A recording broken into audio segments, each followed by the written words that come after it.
வணக்கம் நண்பர்களே, நான் உங்கள் பிரபாகரன். இந்த வீடியோவில் நம்ம என்ன பார்க்க போகிறோம் அப்படின்னு பார்த்தீங்கன்னா, தக் லைஃபோட ரிவ்யூ தான் ரொம்ப சீக்கிரமாகவே பார்க்க போகிறோம். என்ன அப்படின்னு பார்த்தீங்கன்னா, இந்த படத்தில் எதனா கதை இருக்கான்னு கேட்டிங்கன்னா எதுவுமே கிடையாது. நீங்கள் குப்பையை கலர்னா கூட பார்த்தீங்கன்னா, குப்பையில் ஏதாவது எவனா எழுதி போட்ட கதை இருக்கும், நியூஸ் பேப்பரில் கூட எதனா வந்த கதை இருக்கும்.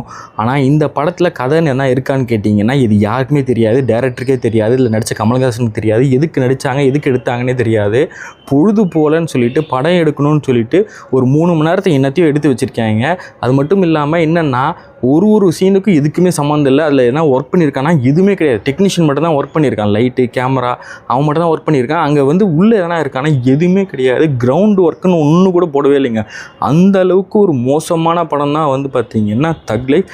இந்த படத்தை நீங்கள் போகலான்னு நினச்சிருந்தீங்கன்னா இந்த எண்ணத்தை பார்த்தீங்கன்னா இதோட கைவிட்டுருங்க. ஸ்பாய்லர் அலர்ட் இல்லைங்க, இது பார்த்தீங்கன்னா ஒரு டேஞ்சரஸ் அலர்ட், அப்படி தான் நான் சொல்லுவேன். அந்த அளவுக்கு மோசமான படம், பார்க்காதீங்க. அது மட்டும் இல்லாமல் ஓடிடியில் நிறைய பேர் பார்க்கலாம், இந்தியன் 2 நிறைய பேர் ஓடிடியில் பார்க்குற அளவுக்கு ஒர்த்து ப்ரோன்னு சொன்னாங்க.